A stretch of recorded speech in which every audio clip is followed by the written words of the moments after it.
Hello, Oilers fans. Austin here with the day after discussion of the Oilers' 6-2 victory over the Vancouver Canucks. Last night, Edmonton put out a statement game by pounding Vancouver. The media firestorm regarding everything leading up to the game, the Connor McDavid and Tyler Myers suspensions, everything that happened on that Saturday night between the Oilers and Canucks. And then you also had the media firestorm creating all sorts of narratives that made absolutely no sense.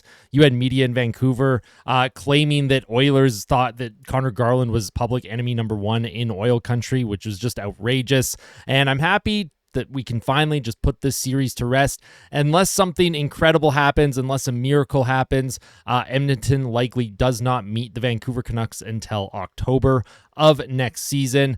Like I said, barring some sort of miracle, Vancouver, they're going to struggle to make the playoffs. If they do make the playoffs, who knows if they'll even face the Oilers at all.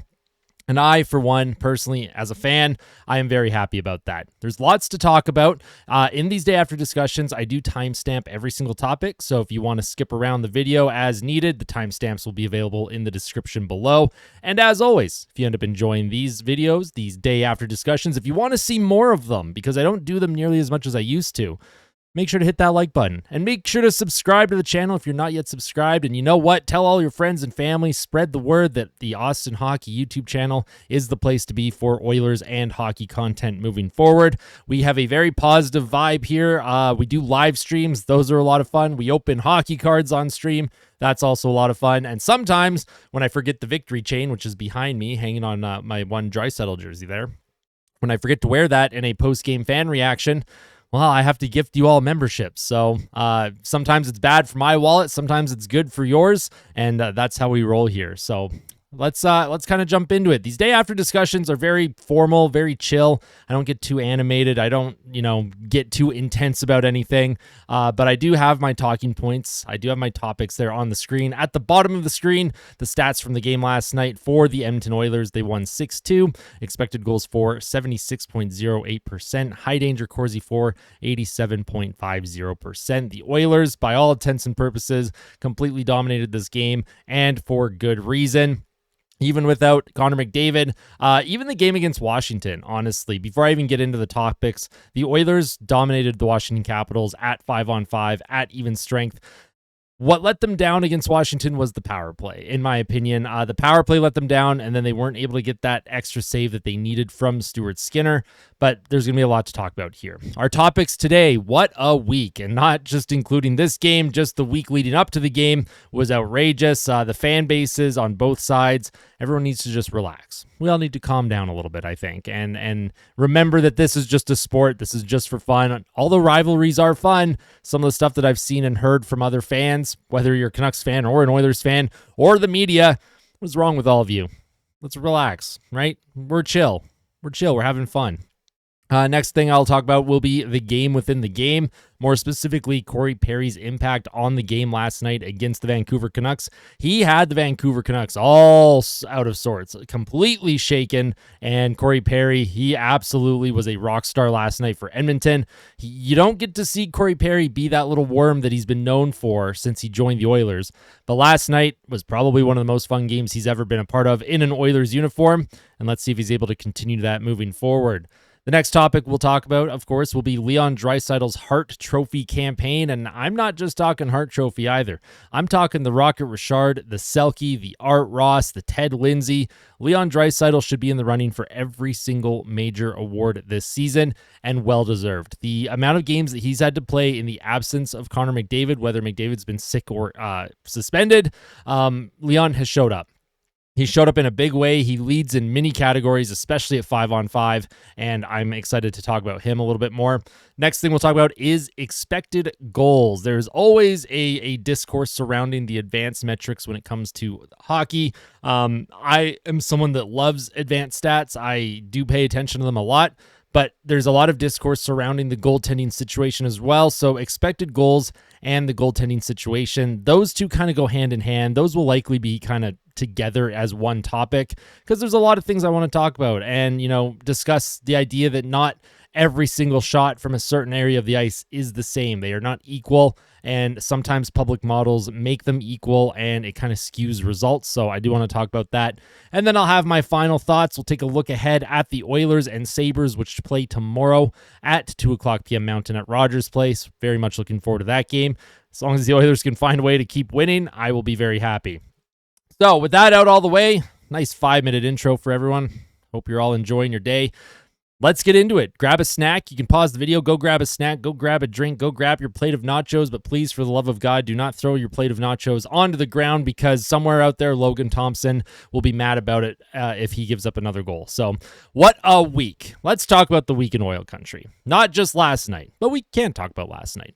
Let's go all the way back. Let's go back to Saturday against the Vancouver Canucks. The Oilers are in Vancouver, end of a massively long road trip.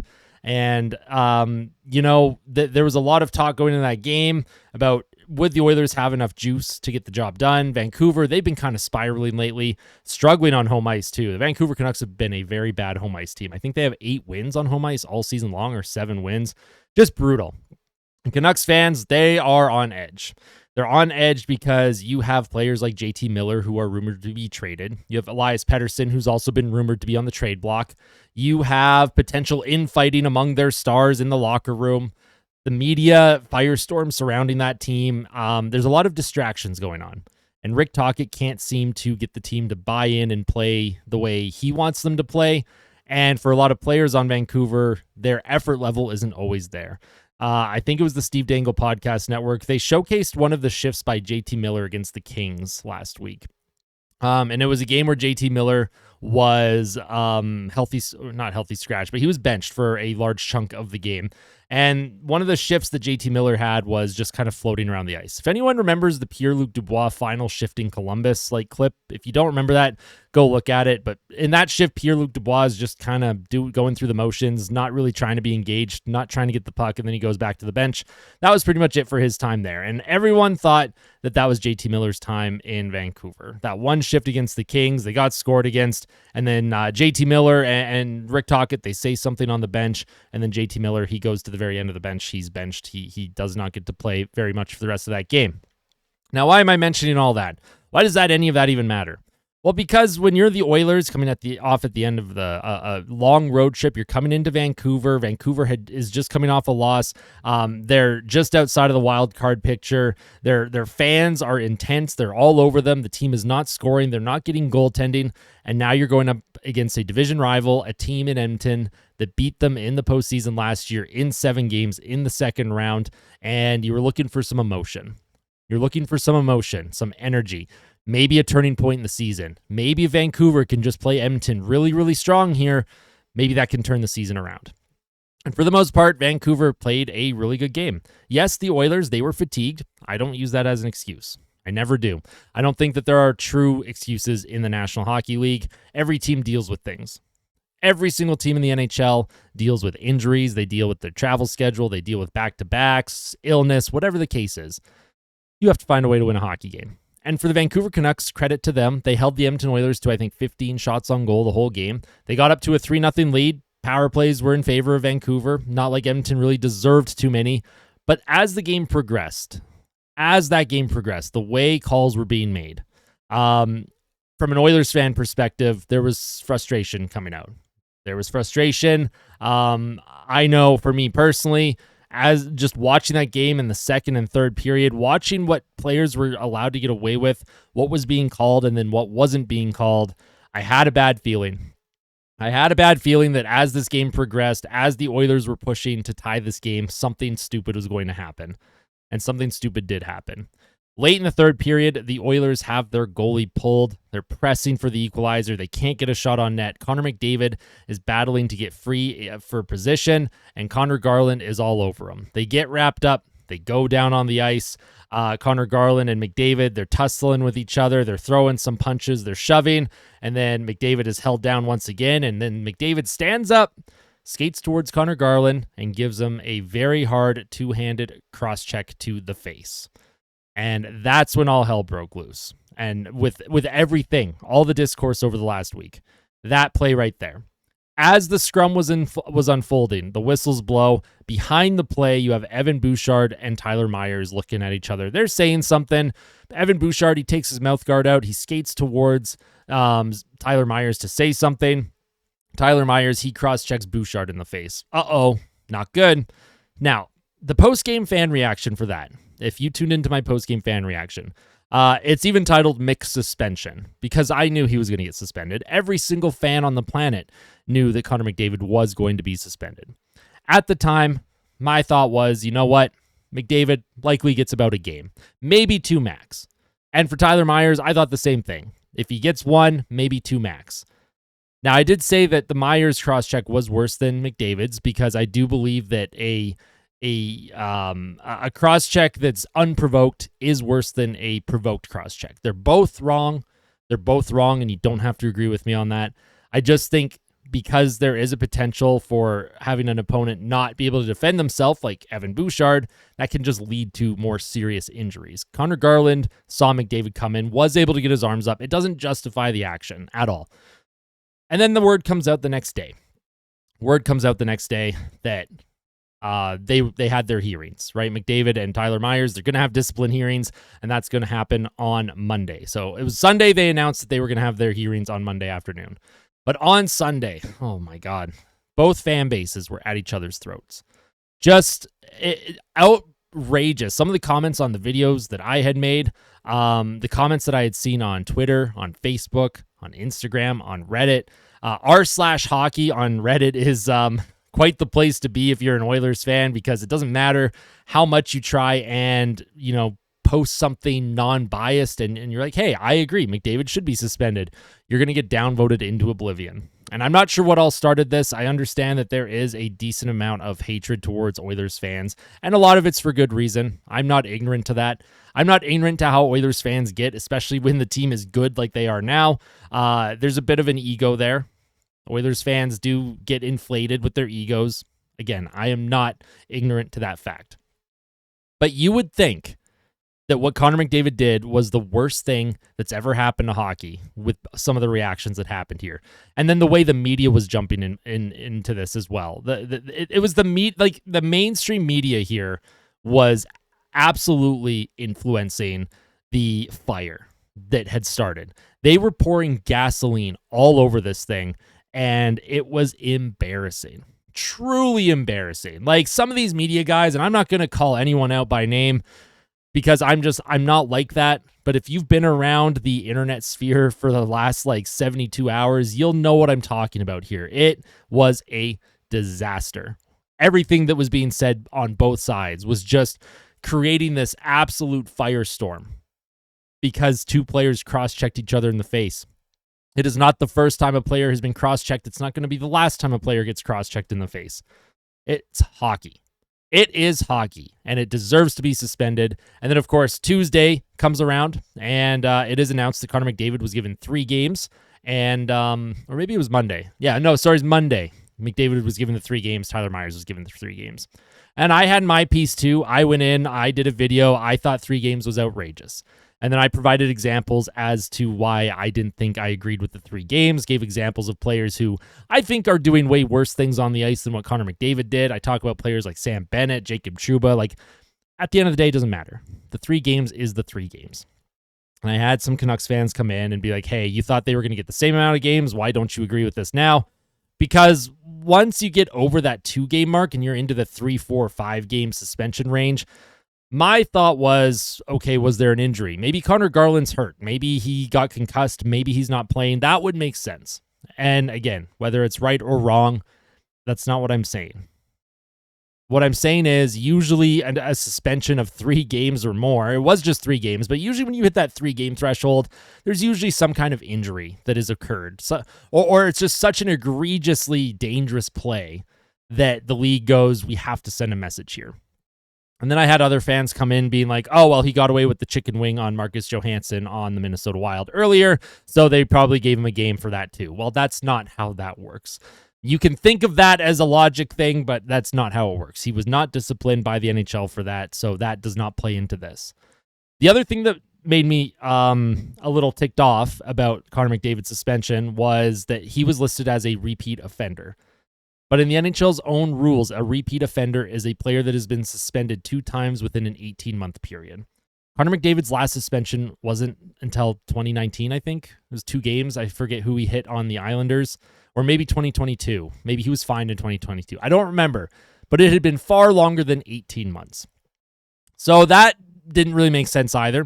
Tyler Myers, in his little suspension video, wasn't considered a repeat offender, even though he's been suspended twice in his career.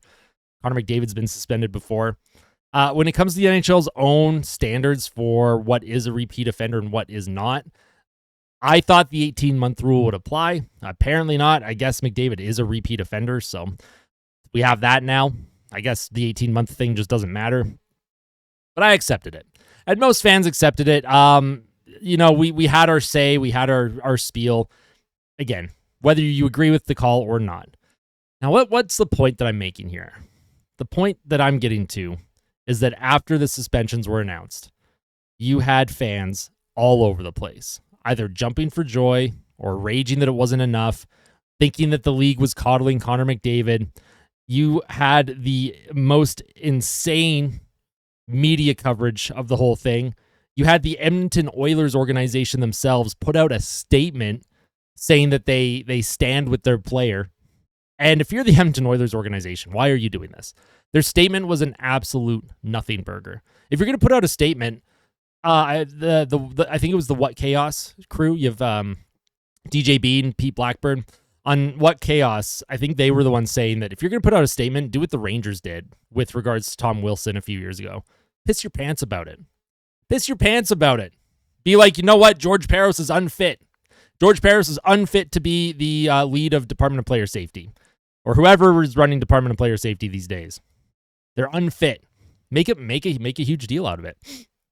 Don't just go, you know what, we support Connor McDavid in these trying times. Because then it looks worse. Other fan bases are dunking on the Oilers because of that.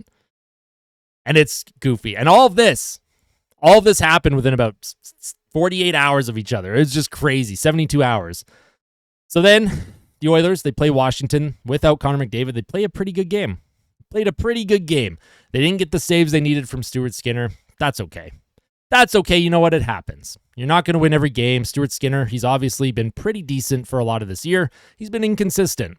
But I would say since probably around November 19th or so, he's been good. He's had a couple blow-up games. I'm not going to ignore the Florida game back in December or that Pittsburgh game earlier this month here in January. He has his blow-up games. But for the last 2 months, he's played well. He was, +7 goals saved above expected. He's in the top 10 in that area. He's been okay. He had a bad game against Washington.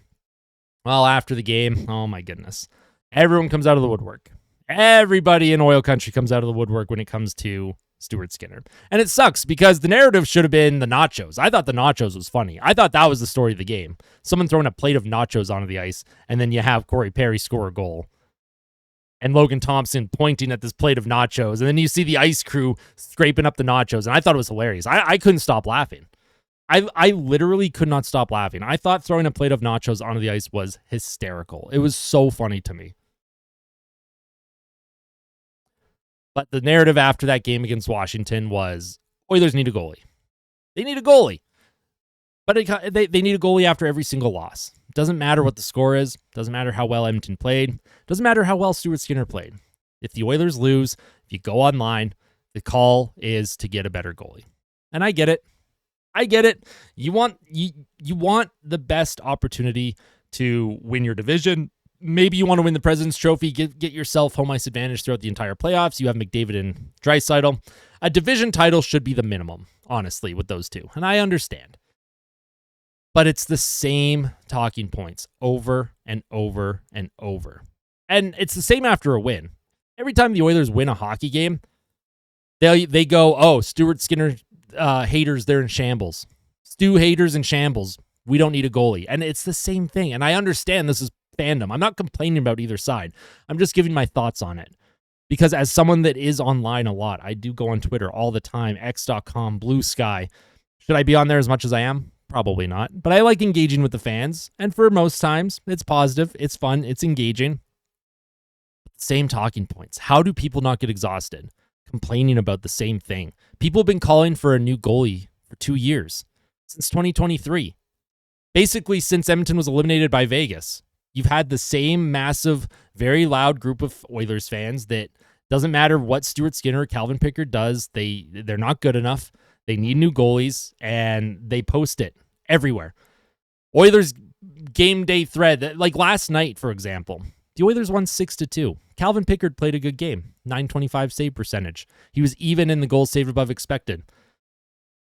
There was a guy from Oilers Nation. Again, I'm not going to point out names because I don't want anyone going after each other. All this guy did from Oilers Nation was post that Calvin Pickard is 8-2 in his last 10. That's all he said. With the win, Calvin Pickard is 8-2 in his last 10 games. He didn't say, "Oh, we don't need a goalie." He didn't say, "Oh, take that, goalie haters." He was just posting a fun fact that yes, Calvin Pickard has won 8 of his last 10 games. And he got attacked for it. And for a lot of Oilers fans, that is the norm. You cannot post a discussion about any goaltender on this team without certain people coming in and just going haywire with the talking points. Now, I put out a tweet the other day, and I was having fun. How serious do you think I am? Like, if I were to talk to you right now, for those of you who tune into YouTube all the time, and you know me a lot more than you do online because you actually get to see me. We interact during live streams. We interact with the chat. How serious do you think I am if I were to tell you, you know what? Let's give Calvin Pickard a run in the starter's position before we try and upgrade. Let's see what we got there. I'm just curious. What are your thoughts when I say that? What do we got in Calvin Pickard? Maybe let him take the reins from Stuart Skinner for a while. Give him 5 straight starts. Well, a lot of you might be chuckling. A lot of you might be like, okay, well, we know what Calvin Pickard is. Of course we know what Calvin Pickard is. He's a career backup journeyman. He's not a starting goalie. But the reason why I put that tweet out, one, was it engaging? Was it to try and engage? Kind of. It didn't engage the way I thought it would, and that was my mistake. I thought people would be like, LOL, what's wrong with you? Shut up. Instead, what I got was people who are so angry. So angry. Like, what are we angry for? It was a goofy little, like, hey, let's try something crazy. Because, believe it or not, I have been saying that the Oilers should upgrade. I have a tweet from 2023 saying that the Oilers should have went after Blackwood. I will show it to you. I will show it to you right now. November 2023, I've seen enough, trade for Blackwood. And then I love this reply by Matt. You think they still have Matt Berlin's contact info? Well, I told Matt, U of A alumni are always in the Oilers contact book. So yes, Matt Berlin, the Berlin Wall, if you remember him coming in for a few minutes back in the day, a few years ago. Anyways, so it was November 2023, 14 plus months ago. Fans like myself and many others wanted an upgrade in goal for the Oilers. So when I post stuff like Ride Pickard, it's also because what's the point in yelling the same shit for over a year? Let's get crazy with the talking points and ideas now. And at the end of the day, let's have some fun. The Edmonton Oilers are right now 4th place in the entire league standings. They're 4th in the league. They are a terrific hockey team. Can they be better? Yeah. Of course they can. Of course they can be better. But they're 4th place in the NHL. They win more than they lose. Their goaltenders give them a chance every single night. Is it a position where you do want to keep taking a look at it? Is it a fluid area where, you know it's not their strong point, but it can get the job done? And do you want a guarantee in there? Absolutely. The point that I'm trying to make is we just need to relax just a little bit. We know, and all the people that constantly say we need a new goalie, we know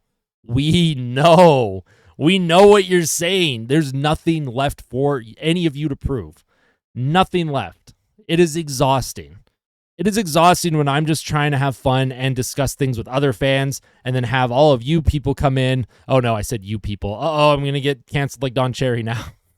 Just kidding. Obviously, I'm kidding. See, this is where I'm scared now. I'm scared of the serious backlash to that. This team is good. Their goaltenders are part of that. You win as a team, you lose as a team. Are the games you want Skinner to be better? Yes. Do you think Calvin Pickard could actually be the starting goalie for the Oilers during the playoffs? No.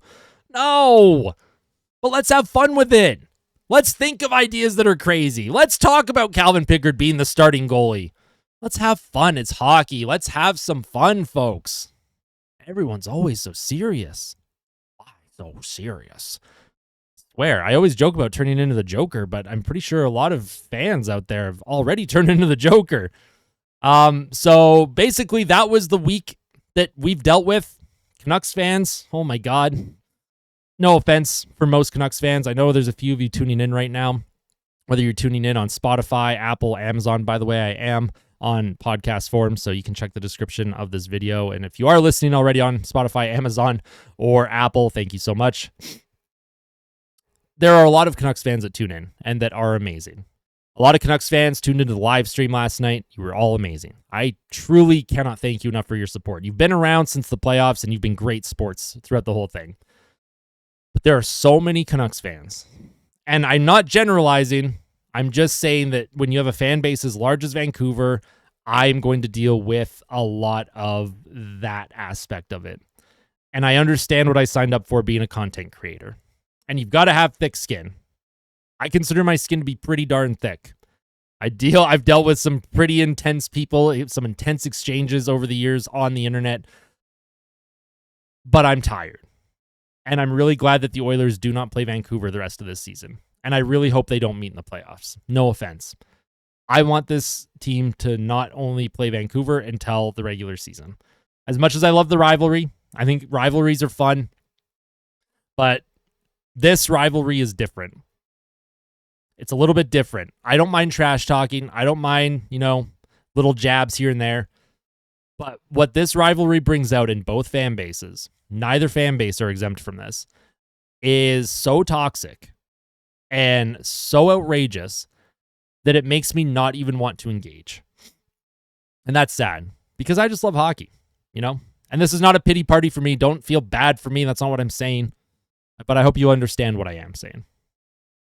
And with that was the last week or so. Let's move on to the next topic, the game within the game. Last night, Corey Perry, he understood his job. Corey Perry, he put out a quote saying, "We need to protect superstars." And you had a lot of Canucks fans kind of point and laugh at that because Corey Perry is not known to be a saint out there. That's not what he's been known for in his extended NHL career. He's thrown headshots, cross-checks. He's been suspended. Got kicked out of the Winter Classic in 2019. Do you remember that walk of shame when he was with Dallas? How long that walk was? Or 2020? I can't remember what year it was. And it was hilarious because the camera's just on him for like a full 5 minutes. That walk through the runway was just hilarious to me. Still one of my favorite NHL moments ever. Corey Perry, he understands the game within the game. Now, what do I mean about the game within the game? Well, you have the game that's happening on the ice, and then you have the game that's happening up here. The mental side. Can you get under your opponent's skin? Can you get a player off of their game just for being there? Just for being a presence. And Corey Perry last night, oh boy, was he ever just a presence for the Vancouver Canucks. He was a presence and not in a good way for Vancouver. He goaded Teddy Bluger into dropping his gloves and throwing punches at him. And Corey Perry never once took his gloves off. I don't know what Corey Perry said, but Vancouver was about to draw a power play. They're down by 3, beginning of the third period. Bluger literally just drew a tripping penalty. Vancouver was going on the power play. I think Stetcher tripped him. He gets up, he turns around, and Bluger skates right at Corey Perry and just starts chucking him. And Corey Perry's laughing. He's looking at the ref. He has his gloves on still. He's looking at the ref like, what? Do you guys see this? What is going on here? What is this? Of course, Bluger then gets 2 minutes for roughing and becomes a 4-on-4. No power play for Vancouver. And with that, no power plays the entire game for the Vancouver Canucks last night. But Corey Perry, something about his game last night pissed Vancouver off. Before Bluger went after him, it was near the end of the second period. Connor Garland, where he had the supposed target on his back. If you're the mainstream media, you're pushing this whole narrative that he was public enemy number 1. Not one person in Edmonton ever thought that. The media that was pushing that, and I'm pretty sure it was Vancouver media, it's embarrassing. You should probably not do stuff like that. Like, that's crazy. The Oilers, honestly, they didn't care about Garland the entire game. at all. They weren't going after him. They weren't slashing him. They weren't hitting him or nothing because he sucks at hockey. Connor Garland, he has the puck, and you're watching him as a defender. You're like, okay, well, he's going to give this puck up. He's not going to do anything special with it. And, of course, that's exactly what happened. Connor Garland, late in the second period, puck comes to Calvin Pickard. He covers it up, and Connor Garland decides, you know what? There hasn't been enough fun in this game. So I'm going to take a jab at Calvin Pickard. I'm going to jab my stick under his glove and try and poke that puck free. Knocks Calvin Pickard over, and oh boy, here we go. You got the swarm. Everyone's swarming him behind the net. Everyone's taking a man. And Corey Perry, he's on the outside here. Corey Perry, he's looking through the crowd. He's like, oh, okay, oh no, there's an Elias Pettersson. Do I want to grab him? No, I don't really want to grab him. And then he takes a look over and he goes, oh, there's a Quinn Hughes all by himself, just kind of chilling there. Quinn Hughes is a star player. And based on the precedent set last game between us two teams, a non-skilled player can just grab onto a skilled player and hold on to him and throw him to the ice and not get a penalty. Oh, I know what I'm going to do as Corey Perry. I'm going to grab Quinn Hughes, their captain. So Corey Perry goes in, he grabs Quinn Hughes, roughs him up, gives him a face wash, and then throws him to the ice, pile drives him. Now, was the pile drive a little unnecessary? Yeah. Could that have led to an injury? Yeah. I don't condone that. And then he stays on top of Quinn Hughes for a bit. They exchange some pleasantries. I'm sure Hughes underneath Perry was saying, wow, your breath smells really good. And Corey Perry was saying, yeah, it's it's Trident Ultra Fresh or whatever the hell brands of gum people chew. I don't know. I'm just being an idiot. Now they all get separated.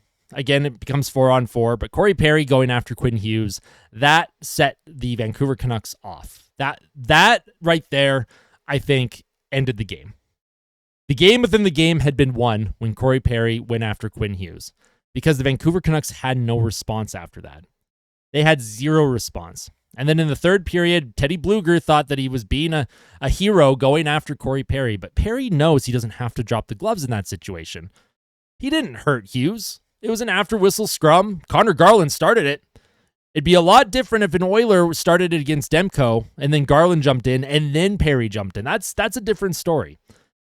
Connor Garland started it. And if you're a Canucks fan, if you're a Canuck on the ice, I'd be mad at Connor Garland that caused your captain to be basically manhandled by Corey Perry for about 30 seconds. Be mad at Connor Garland. Don't be mad at Corey Perry. Corey Perry's just doing his job. Corey Perry, of course, does not drop the gloves with Teddy Blueger. Corey Perry ended the night with an assist on one of Hyman's goals. Philp, I think it was, it was Henrique. He had an assist on Adam Henrique's goal. And Corey Perry's been very effective. He has 8 goals this season. We love Corey Perry. He understands the game within the game. And there's a picture going around social media, Corey Perry with the big old smirk. He's got that big old smile, and you absolutely love to see it. Corey Perry is an absolute beaut. He is an absolute beaut. He's just been having an absolute blast. And I'm really glad that he was able to have an effect on this game from a mental perspective and really help the Edmonton Oilers win. So the game within the game, that's kind of my thoughts on that. Corey Perry was instrumental in that, and the Oilers come out on top.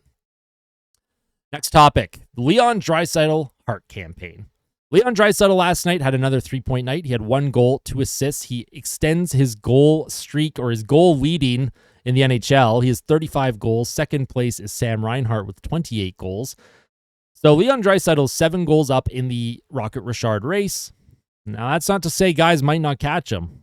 Braden Point has 27. Rantanen has 25, but I'm pretty sure 7 of those have come from an empty net, so I don't expect Rantanen to score too many more against an actual goalie. You have Cole Caulfield with 24. David Pastrnak only has 23. Ovechkin has 22 goals in 32 games. If Ovechkin had played the full season, that's crazy that a guy at his age, where he's at in his career, could have actually pushed for the Rocket. That's just outrageous to me. But Leon Draisaitl, he leads the league in goals at 35. He leads the league in even strength goals. He has 26 of his 35 goals at even strength. Next closest is William Nylander with 21. Even strength points, he is tied with Nathan MacKinnon at 54. Now, MacKinnon is ahead in the Art Ross race. MacKinnon has 75 points. Draisaitl has 74. But, why would I give Draisaitl the Hart over MacKinnon? Well, the fact that Draisaitl has had to play several games now with McDavid out of the lineup. He is over 2 points per game without McDavid. He has 16 more goals than Nathan MacKinnon. 16 more goals than Nathan MacKinnon. in one less game played. He is second in the league in plus minus. He is one of the top face-off guys in the NHL, over 55%. Leon Draisaitl, he's having a season that in any other year he would be the front runner. If his name was Connor McDavid right now, this was all Connor McDavid stats, nobody would even question who gets the Hart, who gets the Art Ross, who gets the Ted Lindsay. Nobody would question this. Not one person. But for some reason, Leon Draisaitl does not get his flowers nearly enough from a lot of other fan bases. Leon Draisaitl right now is the best player in the NHL, and I did a video on that. I made a video about Draisaitl being the best player in the league back in the middle of December. And he has sustained his place since then. And I had a lot of fans back in December. Hey, it's too early. It's too early. Well, we're checking in January 24th, 2025. I don't think it's too early anymore. Leon Draisaitl is having a season for the ages. And if the season were to end today, if anyone was even given a first place Hart Trophy vote over Leon Draisaitl, they should have their credentials revoked from the Pro Writer Hockey Association or whoever is the ones that decide on the awards. Leon Draisaitl is him. He is going to be the Hart winner. He is going to be the Rocket Richard winner. He's going to take home so many goddamn trophies, it's not even funny. He's healthy. He's gone beast mode. His contract extension doesn't kick in until next season, so the value that he's providing right now at $8.5 million, it's incredible. Leon Draisaitl is the Hart Trophy candidate for me. He is so far ahead of the rest of the league in every statistical category, in my opinion, other than just points. If you just go by straight points, well, whatever. He also only has like 3 empty net points or something. Again, Draisaitl, he's the Hart front runner, and nobody is even close. Let me know your thoughts on that in the description below, by the way, or not the description, the comment section. Let me know who you think are in the running for the major awards. I still think Draisaitl should be in the Selke conversation. I hear a lot of people say, oh, well, if you don't penalty kill, you shouldn't be in the Selke. Why? Why? You can be just as effective defensively 5-on-5, where 90% of the game is played, as you can be maybe playing 1 minute per game on the penalty kill. Like, why does that matter? I think the penalty kill, there's a lot going on that's more than just one player. And that's not to take anything away from Sam Reinhart, by the way, who's a great penalty killer. And, guys like Bergeron, they used to penalty kill a lot. Very important face-off taker. I get it. But I don't think being on the penalty kill should define whether you can win the Selke or not based on your defensive play. And Leon Draisaitl this season is a defensive monster. One of the best, if not the best in the league. Those are my thoughts on Draisaitl. Next up, we're going to talk about expected goals and the goaltending situation. So, why do I want to talk about this, and why is this important?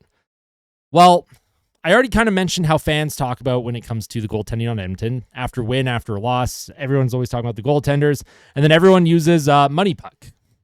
Everyone uses Money Puck to kind of, spread their narrative around. And we're going to take a look at it too. So if you look at Money Puck, they have a thing called goals saved above expected. Basically, there's an expected goals against chart, and then there's how many goals you've actually given up. So 104.16 minus 77 equals plus 27.2. Like, that is your goals save above expected. And anything in the positives is good. Anything in the negatives is bad. And if you scroll down, all the way down, you're going to find Stuart Skinner. Way down, there's Stuart Skinner. According to Money Puck, he's minus 3.1. Evolving Hockey also does their metrics. I think Evolving Hockey has Stuart Skinner even on the year. But on Evolving Hockey, you can break it down by date range. You can't do that on Money Puck. But this gives you an idea of, Skinner, he's given up 85 goals on 81.92 expected goals. So therefore, that's negative 3.1. And you have a lot of fans. They look at this and they take it as gospel. For those of you who are listening on Spotify, Apple, or Amazon, if you go to moneypuck.com and you go to goalies and then sort by goals saved above expected, you'll know what I mean.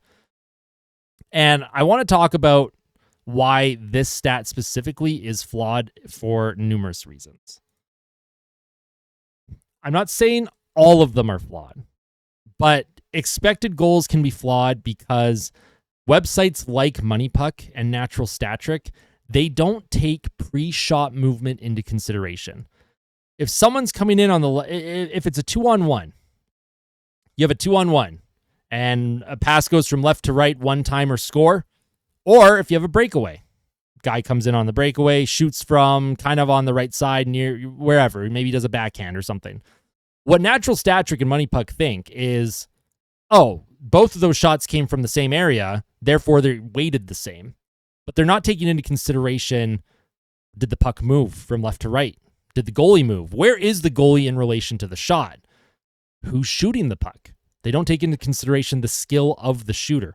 All these websites do, these public websites do, is give a baseline for where the shot location is, the trajectory of the puck, and historical trends based on how many times that puck has gone in from that area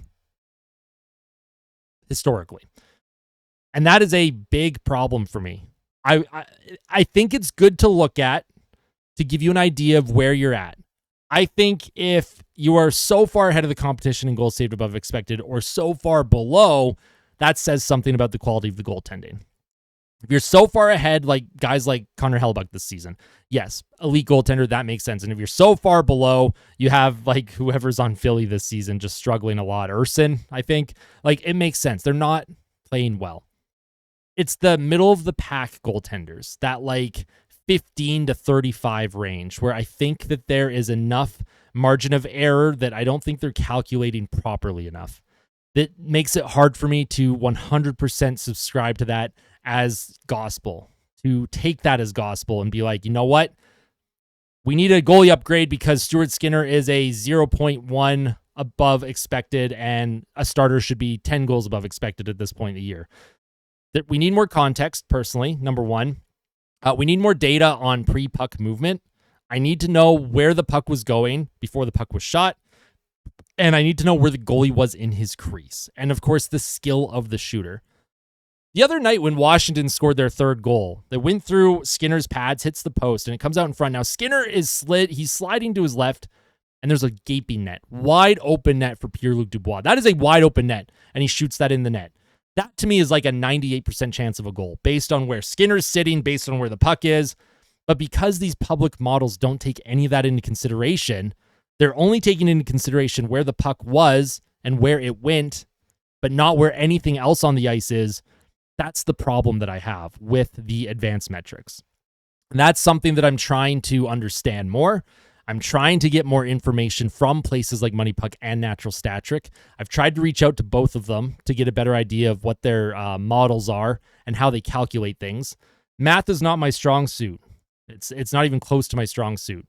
But those are reasons why when fans are constantly pointing at the expected goals rates and they post these charts all the time, why I'm not always...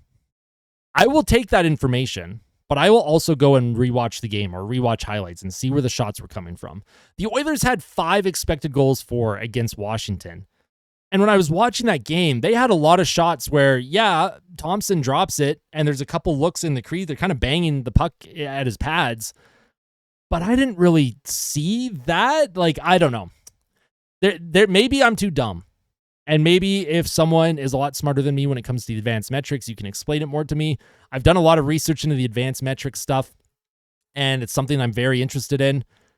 And I do look at Money Puck during the intermissions. It's not like I don't believe in any of it.